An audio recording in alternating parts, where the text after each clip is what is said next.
Okay, we're going to begin our webinar today. I want to thank those of you who are joining us here or in the post on our YouTube TV channel or our site.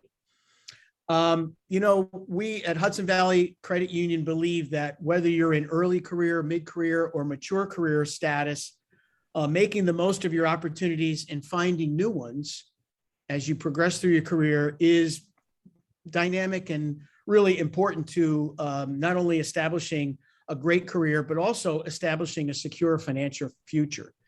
And at Hudson Valley Credit Union, we believe that we want to provide our members and prospective members with all the kinds of content that will help them in different aspects of their lives. And we didn't want to leave career search, job search, and career management out of that picture.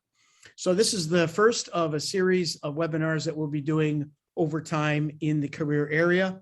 We're very excited today because we have a great panel to help us solve the problem of how do we conduct job search in the post-COVID era. And if many of you are catching the media these days, it's not very difficult to figure out that there's a dynamic changing job market out there post-COVID, or if you want to say even in the COVID era, but we're using post-COVID. And there's a lot of dynamics going on. And our question for our panelists today, who I'll introduce to you in a minute, is how do you as a job seeker seek out real opportunities that are going to be beneficial to you and your partners and your family and significant others? And so they're going to share their insights, share their ideas and their experiences, especially because all of them in one way or the other are very much involved in the idea of finding people for positions, connecting the right people to the right opportunities. So without further ado, let me introduce to you a couple of the three of our panelists here today. First up is Dan Drewnowski. Dan, you want to give us a wave? There he is. Everyone. Dan Drewnowski is our talent acquisition manager here at Hudson Valley Credit Union, and he partners with our hiring managers throughout our organization and throughout the region to understand current and future talent needs. So he also works with his recruiting team to build candidate networks and talent pipelines for future and current hiring needs. He works with hundreds of potential candidates per year, and he has a treasure trove of ideas for you in terms of how you can enhance your job search. So Dan, welcome today. Thank you, Dave. Also joining us somewhere in the United States is a good friend of mine and currently the Director of Military Engagement for Microsoft, Joe Wallis. Joe, give us a wave. So there's Joe. Joe is the Director of Military Engagement, like I said, for Microsoft, with the Microsoft Military Affairs Group. He spent over 10 years with Microsoft serving as the transitioning the person who helps military members transition into civilian careers and makes those connections. Joe is a retired lieutenant colonel from the United States Marine Corps, Semper Fi. And Joe, we appreciate your service, sir. Thank you. And he served in the Marine Corps Reserve for 28 years, combined active and reserve service. After 9/11, Joe served on 5 years of active duty, and he supported NATO accession with the U.S. European Command and led training for the United Nations peacekeeping missions in Central America and South America for the U.S. Southern Command. Joe completed his reserve time on active orders with the headquarters Marine Corps Manpower Management Group in Quantico, Virginia. So Joe, welcome to our webinar. Thank you. Glad to have you. And of course, no stranger to us at Hudson Valley Credit Union is Nick Hayes. Nick Hayes is a partner and practice director for the credit union practice for Smith and Wilkinson, which is a nationally prominent executive recruitment firm. And we've had the pleasure of dealing with Nick and his firm, and he has helped us actively to connect with candidates that we've needed and sourced here at Hudson Valley, working with Dan. And Nick, Smith and Wilkinson is a boutique talent firm based in Scarborough, Maine. And Nick's engagements have included C-suite positions, board members, line of business executives, skilled individual contributor roles for credit unions from 100 million to 10 billion in assets. His breadth of experience is multifunction, and he's filled roles for over 100 institutions in areas of commercial, residential, commercial lending, credit, risk, audit, technology, compliance. The list goes on and on, Nick. Not like Marketing. Joe's list, though. I mean, hard to stand up against that. I'm sitting here thinking I should have come up with something better. Told you Southern about my Command, Little League yeah. stats or something. It would have been great. It's all good. It's all good, Nick. So anyway, Nick, we're glad to have you here as well. Thank you. I'm happy to be here. Appreciate it. Okay, very good. And so what we're going to do today, just some housekeeping before we start. I have questions already prepared, and we've also received some questions from folks who have registered for the webinar, and I'm going to be using those today. I'm just the panelist, so my job is just to keep the questions flowing. If you do have a question as a participant listening in that you'd like to have answered, all you have to use is the chat function or the Q&A function. Type it in there. I'll be monitoring that on a regular basis, and then we'll try to do our best to make sure in the 45 minutes or so that we have that we get your questions answered. So without further ado, let me start with my first question, and I'll do a round robin. So gentlemen, just so you know, I'll just kind of start with somebody, and then I'll ask you. Basically, our process will be, I'll ask a question, you'll provide your answer, and then I'll move on, and so that everybody gets a chance on the panel to answer the same question. And I'll probably have some follow-up kind of questions as we go. First question is, from your perspective, given all that's happening in there, in the recruiting world, in the job search world, and there's so much change going on out there, from your perspective, in what ways has the recruiting landscape changed for job seekers? And I would also add to that, how in some respects, has it stayed the same? So let me start with, Dan, if I may. Why don't you take that first? Yeah.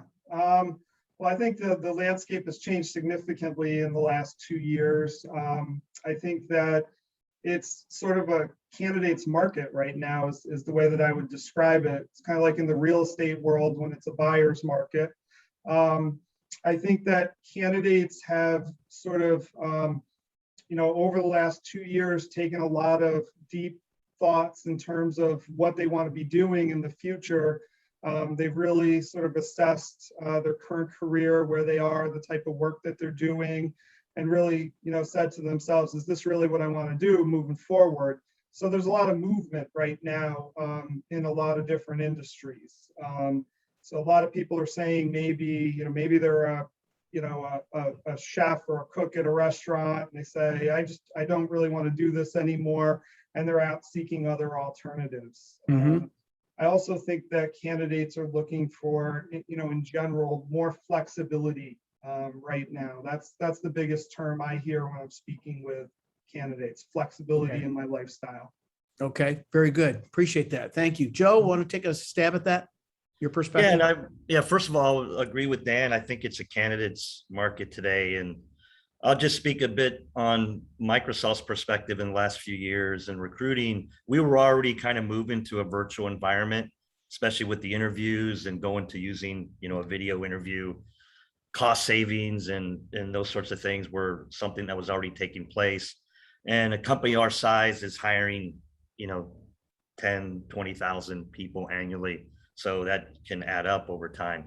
And I think that today, and since the pandemic occurred, obviously most folks, unless you're essential and have to be in the office, you're working remote. And I think there's a lot of leverage today for individuals that want to remain remote and still contribute to the teams that they're interviewing for. And I also believe that a lot of the candidates are, besides what they're doing, their technical background or what they're going to do with the company, are looking for the right culture that fits kind of their passions, and they're looking to contribute sort of societal, and how does what they do contribute to the community. At Microsoft, we sell the culture heavy. I mean, that's really a big part of what we sell to candidates. Tech industry is extremely competitive. So, companies like Facebook and Amazon and all these sorts of things throw money at folks, but often that's not really the reason somebody takes a position. I mean, they take it because they feel the culture, the company fits them and their passions on what they want to do. Good. Thank you, Joe. Appreciate that. Nick? I'd add on to both of them. And I know Dan and I personally have spent, hours on the phone kind of going over this at various parts of the last year. To add on, I think candidates have unusual opportunity right now to do anything you want. And what maybe is the most fascinating thing of what's come up about the last 18 months is that you can legitimately make a career change right now and be paid a fair wage to do it. I guarantee that Dan is looking at resumes of qualified candidates who have never spent a day at a credit union right now as, pretty good potential candidates to a lot of things he's working on, as I am as a third party that serves Hudson Valley Credit Union. So, I'd say for a candidate that's looking for a job who's feeling the crunch of, hey, maybe I finished college this year and, just didn't have the job market that I thought I would, I'd reassess that. I mean, if we're seeing minimum wage pushed to $15, $20 an hour throughout the country, imagine what entry-level roles are getting pushed to find good talent in a lot of different industries. So I'd say there's, at least in my 10 years of doing this, I'd say candidates have more opportunity to do whatever it is they want to do than they have right now, which comes at an unfortunate for Dan and I, right, at times, and Joe too, right? But it's a great time to be out there looking for what you want to do next. So as a follow-on to that, I hear a lot of reports. I've talked to friends of mine that have been in job searches themselves around the country, and I see this in the media too. So I'm kind of really curious more than anything. I keep hearing a lot about people in job searches applying for really a lot of positions, LinkedIn, Indeed, never hearing anything back, kind of just going through the motions. It seems like it's a numbers game. Like, how do I connect with real positions, real career opportunities? And everybody's into the LinkedIn, Indeed, whatever. How do they break through? And I don't know, are you hearing the same thing? I mean, because I hear that a lot. Joe, why don't we start with you this time? Yeah, so we're a big proponent of LinkedIn. It's a Microsoft company, so I kind of have to be, right? Oh, the question's null and void. Null and void. But ahead, no, Joe. I mean it's either Indeed or but yeah, I think the abyss of the applicant tracking system can lose quite a few candidates, and you have to be active in your job search to just apply and be passive and think that folks are going to reach out to you. And actually our recruiters and most of our recruiting teams, we hold a lot of events around the country. So whatever city we're recruiting in, we'll hold a networking event and hiring managers come there, and it'll be a social setting.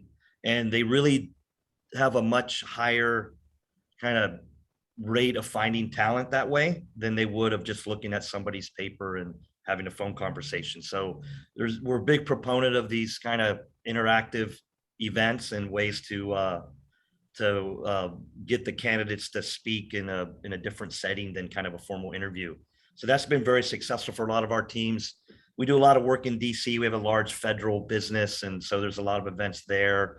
And so that's been part of it. I always recommend too, and you can do it through LinkedIn or whatever platform you want to, is to reach out. The internet's there, and there's a lot of information. So do your research. Sell what you're going to do for the company instead of what you've done in the past. Sell as much as why you're going to be successful, or why if they hire you that it'll be a successful partnership.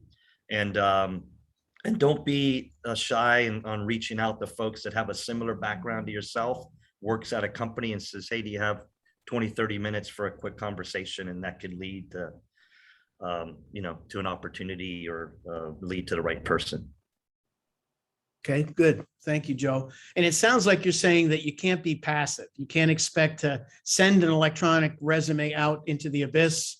Yeah, I hear that. Yeah, I hear that all the time. It's like, hey, I've been applying for Microsoft for 3 months. I was going, well, have you just applied? Is that all you've done? And I go, well, that's typically, there's 1,000 other people who've applied, and there's a percentage of those that are actually actively reaching out to people. And because you could just type in, if you don't work for Xbox, put in Xbox recruiter in a search engine, and people are going to pop up because people are online. And because we advertise, we market, recruiters join organizations. I mean, that's another way of networking is to join a local organization that aligns with what your skill set is and what opportunity that you're looking for.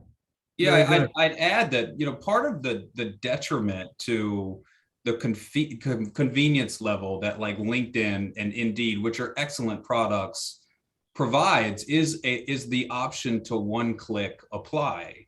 And I know, I'm sure Joe sees this, but if I post any role throughout the country, I can post it at 9 p.m. and by 8 a.m. I've got 82 people from all over with no background related that have have clicked 2 buttons to apply.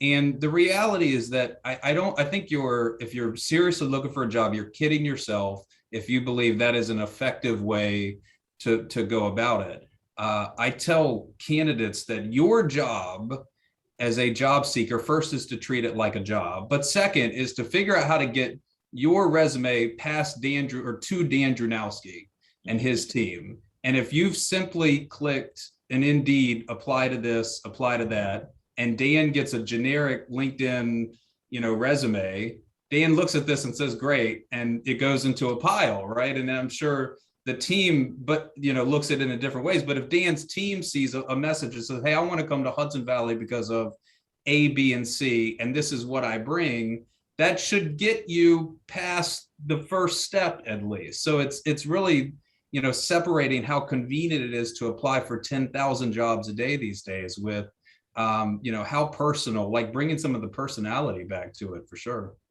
Okay, good. Dan, I'm going to bring this back to you. Yeah, I mean, I'll just add on. I mean, you get out of it what you put into it. So if you just, take 2 clicks and apply to 100 jobs and then, forget about it and think that that's going to lead to a job, it might, but the likelihood is a lot less. And inherently, the people that work in our field, Joe, Nick, myself, and other recruiters, we're inherently social people. We like to talk to people. We like to connect. We like to meet people.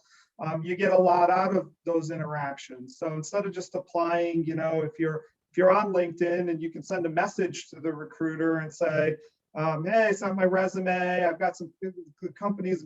That's a great company. I've always wanted to work there.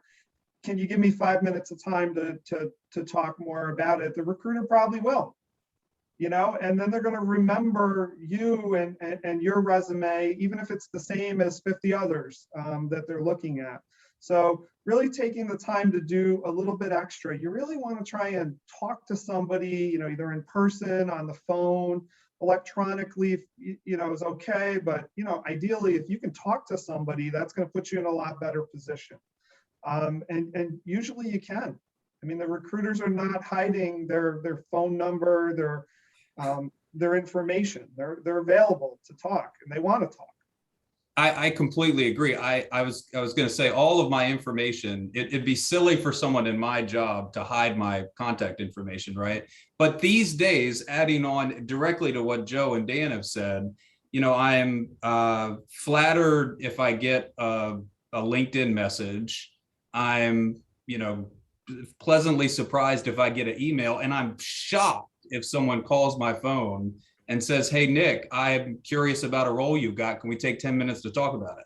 And if in what I do is place credit union executives all year long, and I'm shocked I receive a phone call like that, that's an issue. I think that's the technology kind of taking over how we've gone about job seeking.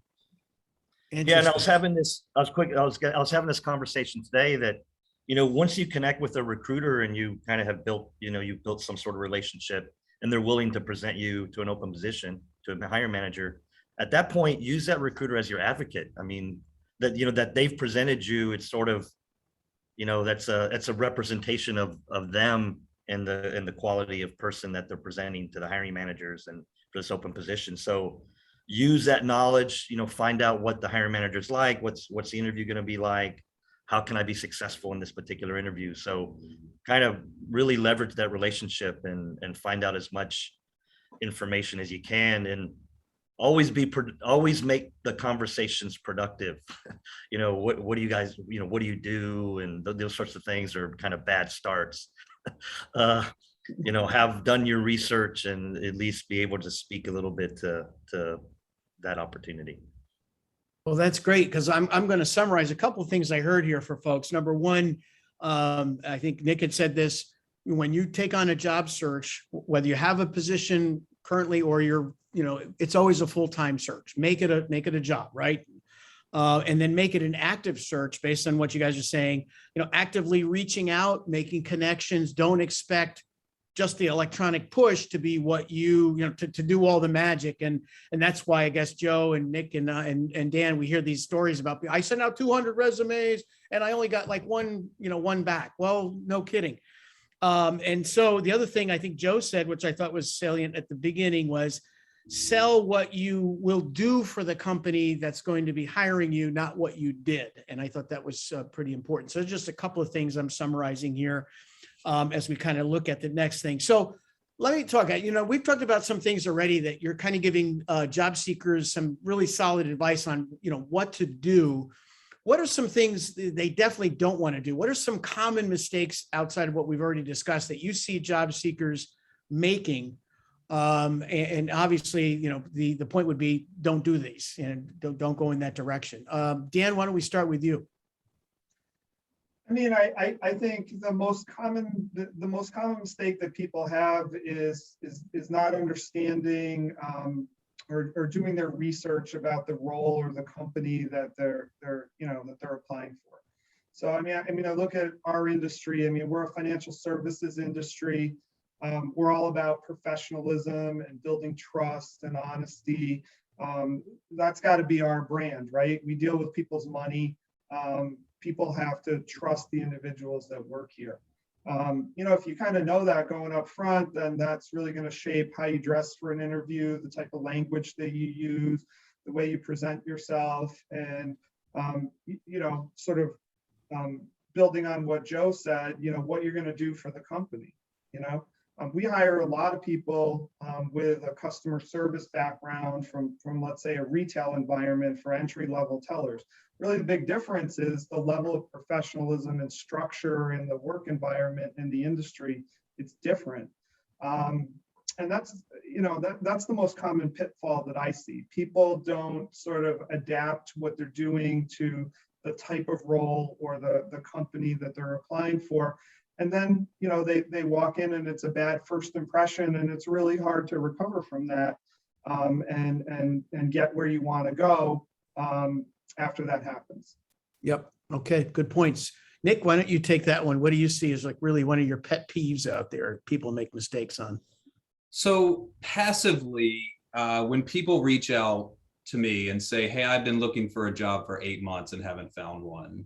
The number one thing I think is crushing them is the lack of commitment. And I sit in this office and recruit for 40 to 55 hours a week. And that's what it takes to find a new job. I truly believe that if you are actively looking for a new career, you should be researching where the companies you want to work for, what they do, the people that work for.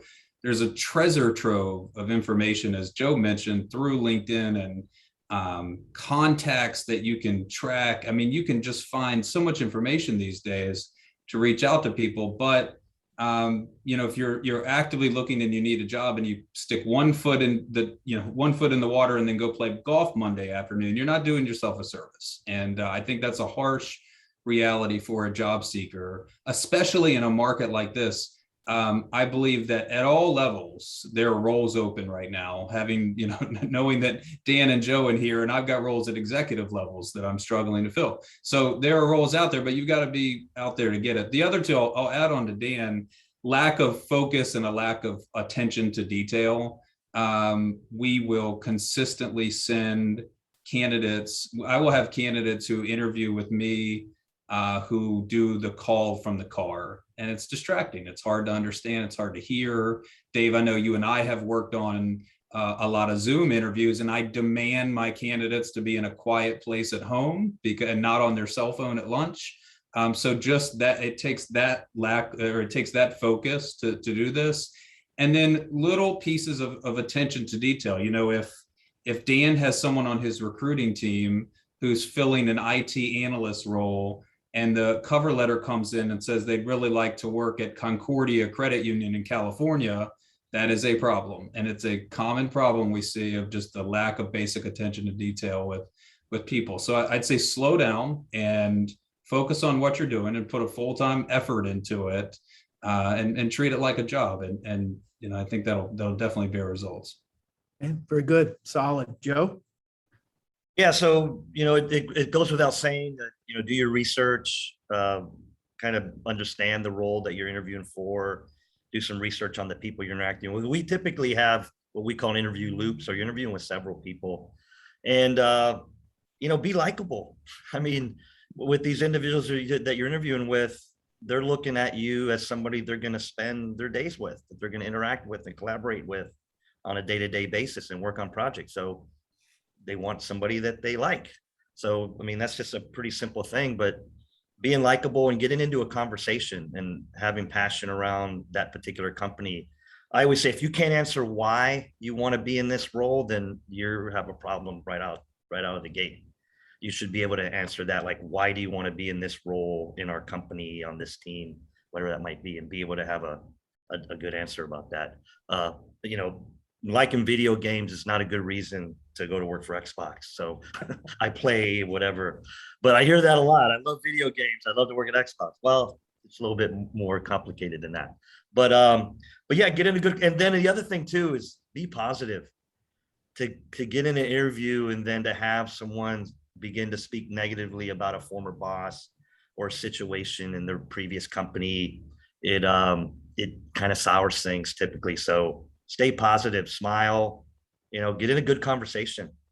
And then at that point, they make a decision on, this is somebody who has the skill sets, likable, would love to have this person as part of the team. Yep. All good points. So I hope everybody's taking notes here, because this is great insights from very experienced people from coming at recruitment and job search from different angles here. So all good. I'm actually going to peel this back a little bit to a basic common denominator here. So the currency today is, whether it's posted on LinkedIn, because, LinkedIn is sort of that on digital resume of, you're showing your what you're about, or it's a digital, it's a Word doc, electronic Word doc. What advice do you have for folks as they build that piece of paper called the resume? And it's been around forever. It's still asked for, so it's currency. What do you need to see? What do you want to see in terms of effort, output, or whatever? And I think actually, Joe, let's start with you. Yeah, so it should be focused. Don't waste any print on things that aren't going to contribute to what you want to do. So I typically, there's so many different types of resumes, and I don't want to get into people's opinions on that.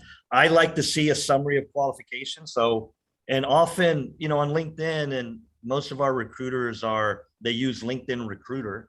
So they're using sometimes strings to do searches to find particular words that come up within the search. So I kind of always recommend that summary of qualifications to be the depository of those keywords that you want to have about your background.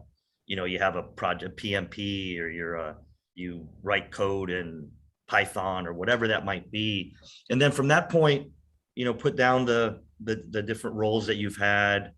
I typically recommend, did you lead a team? How many people were on the team? What did they do? Success within that particular position, growth, show growth within that profile, like how you've progressed in your career. And you don't always go from one position up the ladder. Sometimes you make a lateral move, and that's fine as well. Could have been you were searching for a different type of role and wanted to do something different in the company. So, and any training or certification. I think one thing I wanted to touch on that Nick spoke to earlier about folks that are kind of making transitions. There are so many opportunities today to just upskill yourself. And then with that, a kind of accelerated learning, make yourself, qualified for different opportunities across roles. So I'm just sticking that in there because I was thinking about that when Nick spoke earlier about people kind of. I think a lot of people have done more than they realize they've done. Yeah. They have marketing and business development skills that they never knew they had, and they never talk about in their backgrounds, for sure. Yeah, and have somebody that doesn't know you read your resume and give you some feedback on it. Yeah, that's a good idea. Somebody that doesn't have any bias. It doesn't know They your tell you. background or anything, and go, hey, what does this mean? Or what is that, why are you using these words? Or You spelled this word wrong, right? How many times have you see a Exactly. resume where it comes Yeah, across yeah. and they didn't even bother to spell check it, right? I mean, it's Yeah. crazy out there. Good point so far. So let me go back. Dan, resume, your insights, advice, guidance. Yeah, I mean, the biggest thing that I see is just, if people would take a little bit of time to tailor the resume a little bit towards the job that they're applying for. Again, we see a lot of resumes. My recruiting function's a little different than Joe's. I'm recruiting for a lot of entry-level positions, mid-career, sort of the whole gamut. But, let's say you were a server in a restaurant and you're applying for a teller position. You got to kind of think about, all right, this teller position, this is a customer service oriented role. I've looked at the job description.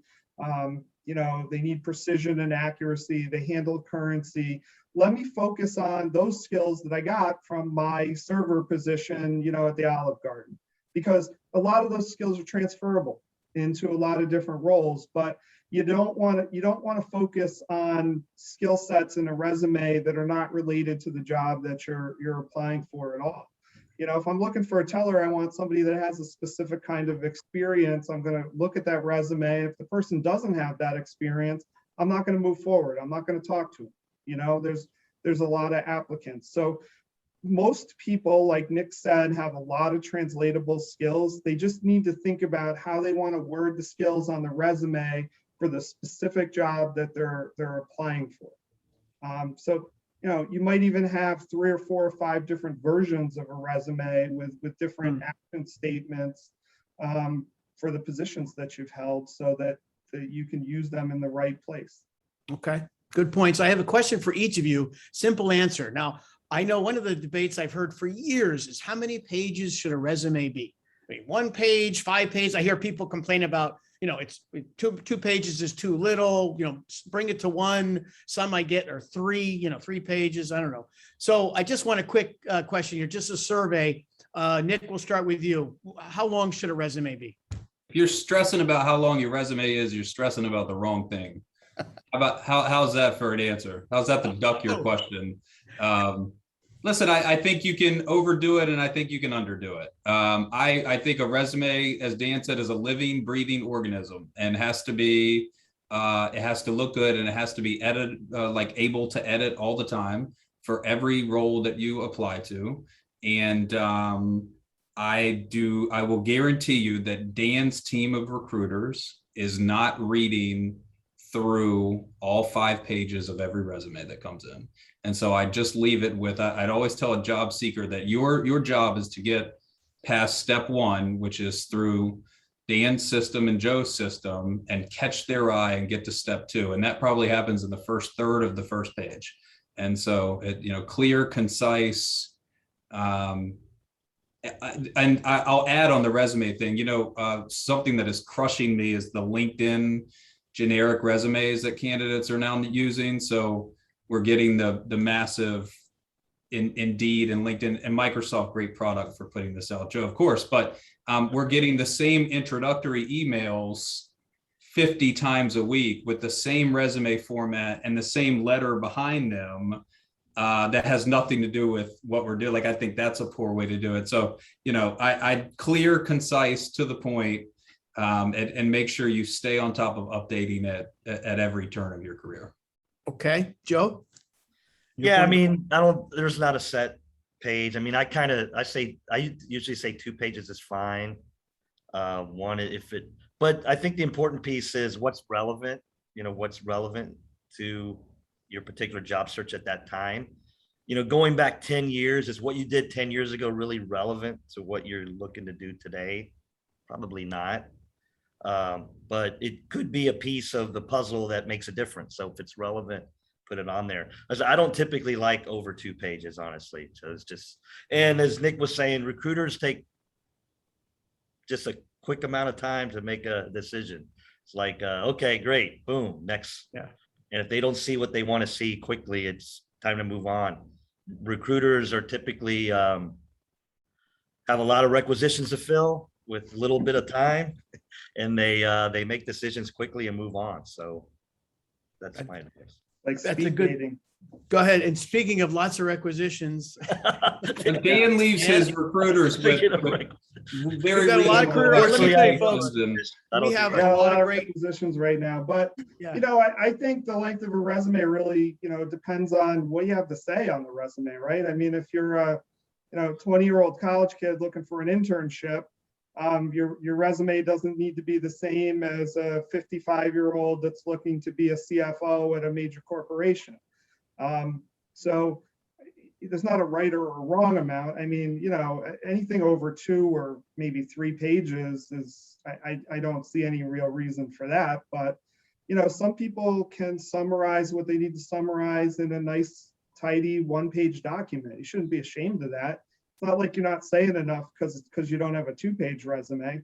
And, like Joe said, some of those early career positions, I mean, you might just want to say, hey, this is the role that I had, the company, and when. You don't need to sort of go into a whole lot of detail of what you did in the role if it was 15 years ago, because a lot of that isn't relevant anymore. People might be interested in your progression. It's nice to show, but I don't think there's a right or a wrong amount. I think you just got to tailor it to what you have to present.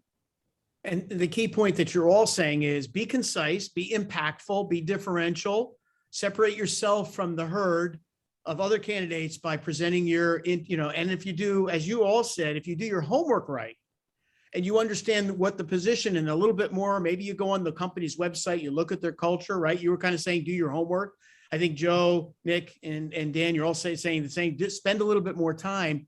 You might send a more customized resume to that group instead of just being, the same one you've sent for the past 3 years with no change. And here's the one thing with customizing your resume. I mean, look at the job description of the position you're applying for and make sure you meet the requirements, and that's clear on the resume, right? If the resume says, hey, we're not going to hire anyone unless they have 3 years of network administrator experience and a Cisco certification, and you have that, make sure that's clear on your resume too. Don't hide that, because if the recruiter doesn't think you're qualified and meet those minimum qualifications, then they're really, if you think about it, they really shouldn't be moving forward with you, right? I mean, they're on there because they're the minimum qualifications required for someone to be successful in the role. So you really got to make sure that that's crystal clear in the resume for the job that you're applying for. Yep. I'd add too, Dave, that I think you and I can directly attest to this. I filled a role for Dave at Hudson Valley this year, and going the small extra mile, even if it's a scary step. Dave, I remember there was a candidate who reached out to you directly on LinkedIn and said, hey, I reached out to this guy, Nick Hayes, about your role. You didn't know him, but you were like, hey, this guy reached out to me, Nick, you need to call him. And I called him, right? And that small step might be scary. I run into a lot of job seekers and I forget that I'm in the business for a living. So it's nothing to me. I'm on the receiving end of it. But who do you actually think I should go to their LinkedIn page and send them a message? Yes, I think you should find their email, send them an email. What's the worst thing that can happen? They can delete it. And that clearly works, because that forces us to pick the phone up. Yeah, that's a great point. And I'll tell you what, tools like LinkedIn, I'm a LinkedIn premium user. So I spend real money, Joe. I do too, Joe. I just want to make sure, just in case we get audited here. That's right. Whole company does. That's right. I pay for my profile, but it's for networking within the industry. I mean, I have to tell you, it's been a huge tool for me. It's right there. If I want to know somebody over at Apple, I can find people in Apple. And if they don't, everybody knows somebody the way LinkedIn is. So you'll be able to make those connections. I have to tell you. So there's no excuse anymore, as you guys have said, of not making the attempt to try to find or get as close to the hiring manager as possible. Speaking of which, so, I know there's, and I know, Dan, with all deference to you, there's a lot of talk about, well, do you always want to go to the hiring manager and make that a point? In the old days, you couldn't go anywhere but HR. You have to go through the HR. But I think what you guys are saying is that today you want to broaden your point of view beyond and help Dan in HR by reaching out to other people in the organization so you can get pushed. Is that fair to say? Yeah, I mean, the one thing too is, let's say you do connect with a hiring manager and they push you as a candidate back to the recruiter. Then the recruiter wants you to go through the formal process because we're kind of following, as you probably are, financial industry, all the compliance that you have to follow in recruiting and hiring. So and when a recruiter is gonna at the time formally engage with you, they'll go, have you applied to the role on our career site? Have you set up a profile? And then at that point, there may be some informal conversations prior to that, of course, that takes place. But at some point, there's got to be the formal process, and then you go through the formal process, and then that could be phone calls, and then, like you said, a Teams interview or whatever platform they're using. Yeah. So that process takes place. Another thing too, I was adding back to the resume and all that. In our industry, a lot of the software teams, they'll actually just go, hey, will you share your GitHub profile? Because we want to see the code that you've written. That's what we're really interested in. I don't really care about the couple pieces of paper. I want to know how you write code and what applications that you've worked on. And there's a lot of that takes place, especially on those kind of hardcore coding teams that are building applications. And that's really where they're focused on. Yep. Good stuff. I'm telling you. So hopefully you're taking good notes here, folks, because you're getting some great insights and advice. I'm going to switch gears here. Let's just move into the next phase, which is let's say you're successful about differentiating yourself. You get connected with a recruiter or a hiring manager, one way or the other. And now you're getting ready to do an interview, whether it's face-to-face or as they are today, Zoom to Zoom or Teams to Teams. What advice do you have for folks to prepare for the interview before they even get ready? What are some tidbits that you have for them in terms of making sure that when they have the opportunity and the door opens, they make the best out of it? And Dan, I'm going to kick this one over to you first. Yeah, I mean, I could just sort of start with all the normal interview tips, right? I mean, dress for success and use proper language and be enthusiastic, make sure you do your research on the company. I think when you get into the nuts and bolts of an interview, I mean, the interviewee, the person that's doing the interview, is really trying to figure out, hey, do you have recent and relevant sort of experience or the ability to do this job? That's really what they're trying to find out. So a lot of interview questions these days are behavioral based. They'll be based on the competencies of the position. They're designed to have you share an example or an experience from your work history that's sort of related to what they're trying to find out. So when you answer those types of questions, you're really looking for a good sort of relevant example, sharing what you did, what you said, what your actions were, what happened as a result. A lot of times with interviews, those are the right questions. You don't want to go too off tangent. It's okay to take a minute or two to think about an answer, before you do it. I think those are the big things. And then, the sort of non-nuts and bolts, the non-interview questions, you got to make a good impression. You got to try and connect with the person on a personal level. You want there to be a feeling when you walk out of that interview. You want there to be a personal connection, and you want to leave that interviewer with a feeling. You want them to feel good about you, and good about your ability to do the job.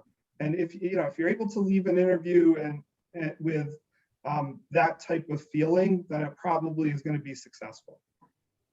Very good. Joe, I'm going to pitch it to you. Yeah, so all great points there. I won't go over those again, but so towards the end of the interview, have some great questions, like ask them, how did they get to that position they're in today? What's a typical day-to-day in a company? In this particular role, what do I do day to day? So have some great questions at the end of it, as well as, and the way our interviews take place, especially the formal final interviews, it's 3 to 4 people, and each of those individuals have a role. So there could be the behavioral questions. One person might be a leader on the team. The other would be a peer of that particular candidate. And then if it's a technical role, there's a technical interview, which is part of it as well. And then the way it's done, we have a tool that we enter our feedback on. You don't see anybody else's feedback until you enter your own. So there's no bias in like someone else kind of impacting what you're going to write down in a particular candidate. So you enter it and then you get to see the other feedback from the other interviewers. And I always recommend sort of the sales techniques. Close it, ask for it, be at the end, go, I'm super excited about this role. When do I start? What's the next step? So ask those questions. People like to say yes. So if you feel good about it, close it.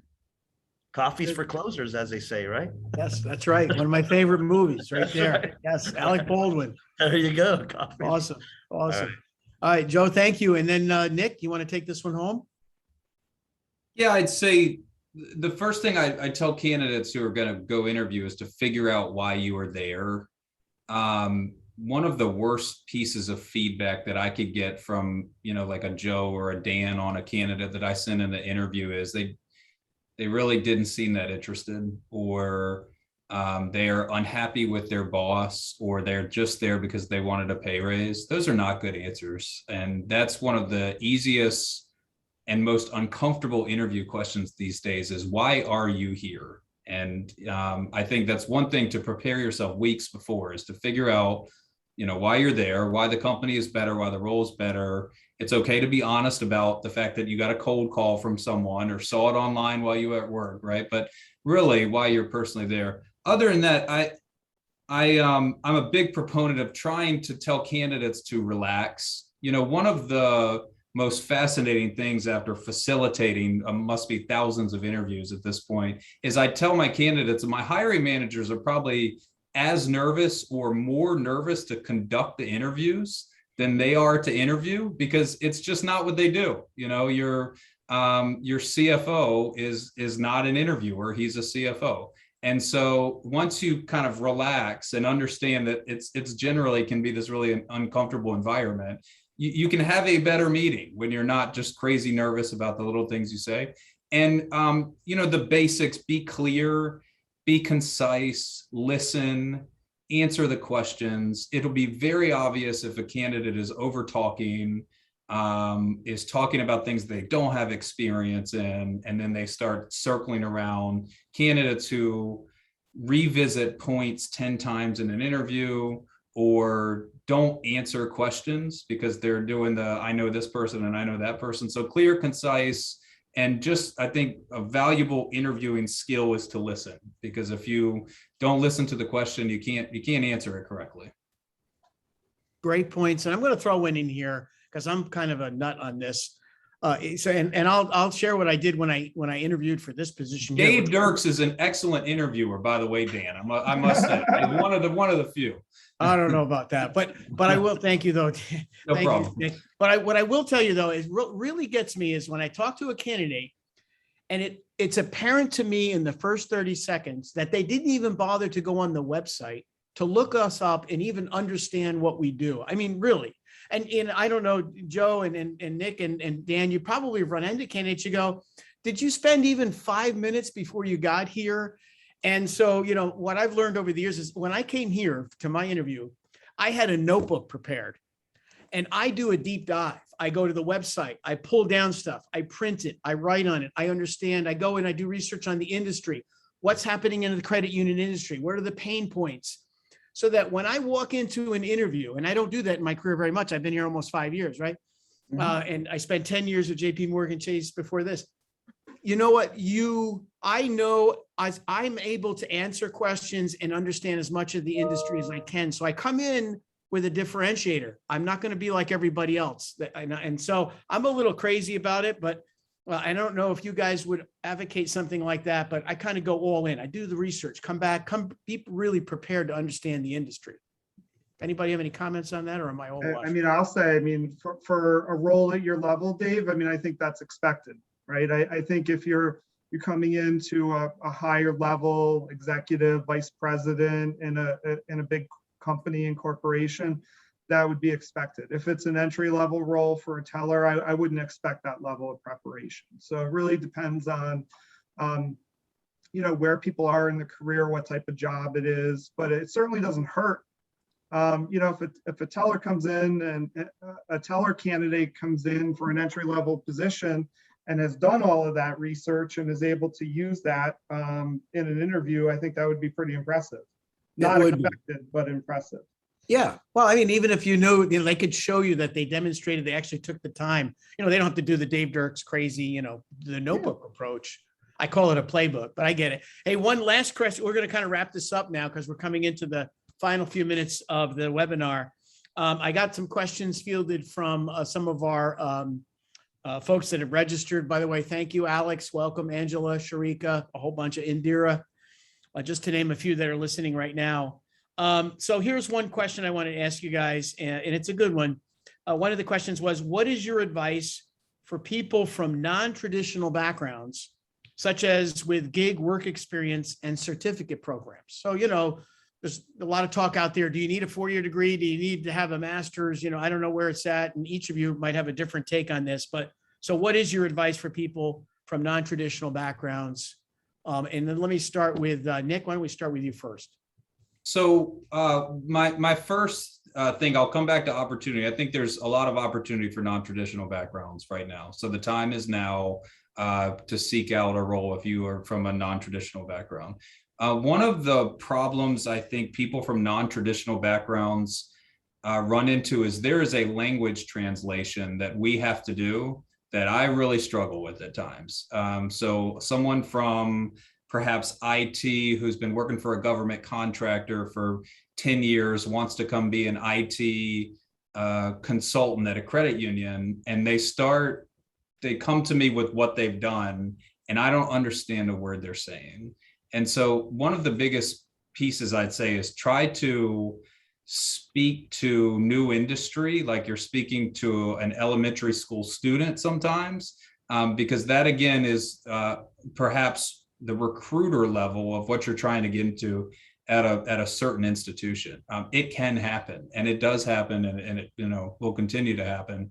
But when you overdo someone who is not in your direct industry with a skill set that they don't understand, it's too much, and it most likely doesn't move forward to the next step. I've run into that very, very commonly. Okay, good. Thank you, Nick. Joe?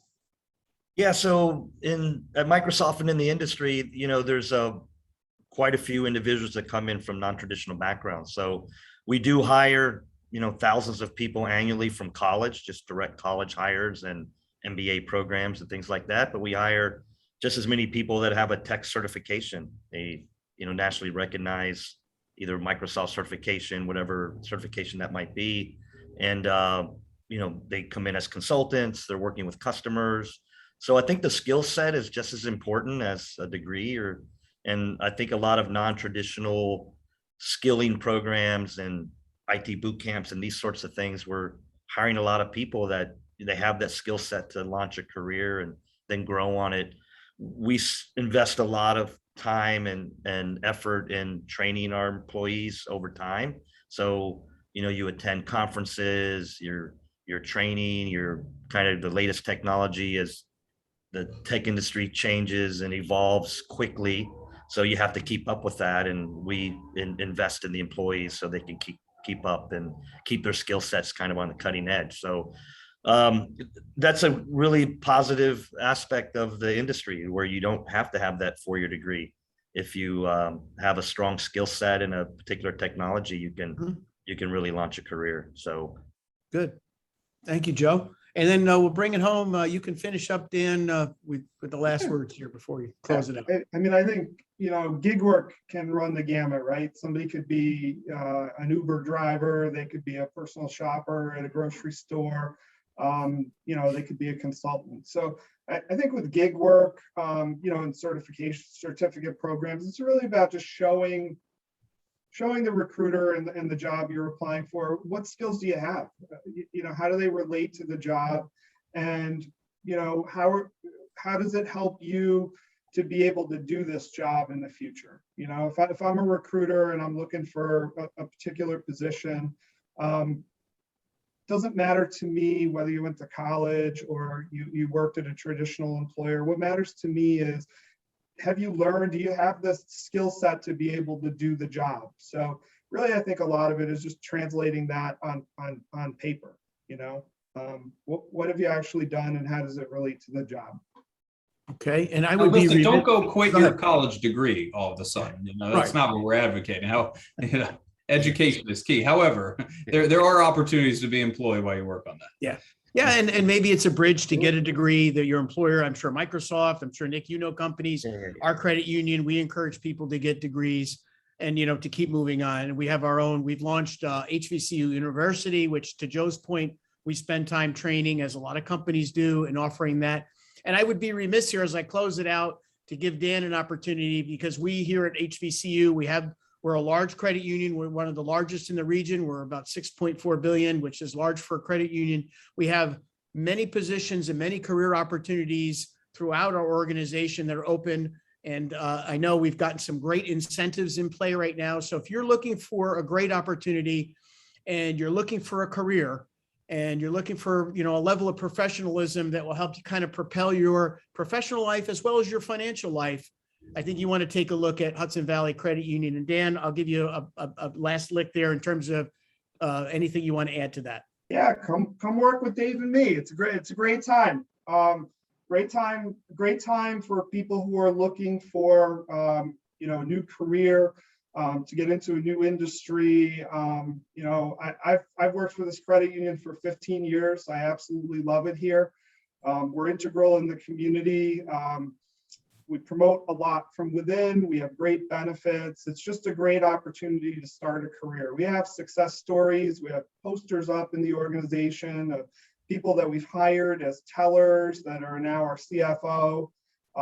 It's just, there's a lot of opportunities here for you know, people that fit the culture that want to work in this type of an environment. I mean, it is a professional environment. We work hard here. You know, we don't, that's no secret. We have, you know, goals and we have objectives, but a lot of people have had some very successful careers here at the organization, and it's a great time to join. Plus, we have $1,000 sign-on bonus for some of our entry-level positions right now. So That's right. So I'm testimony. I'll vote that in.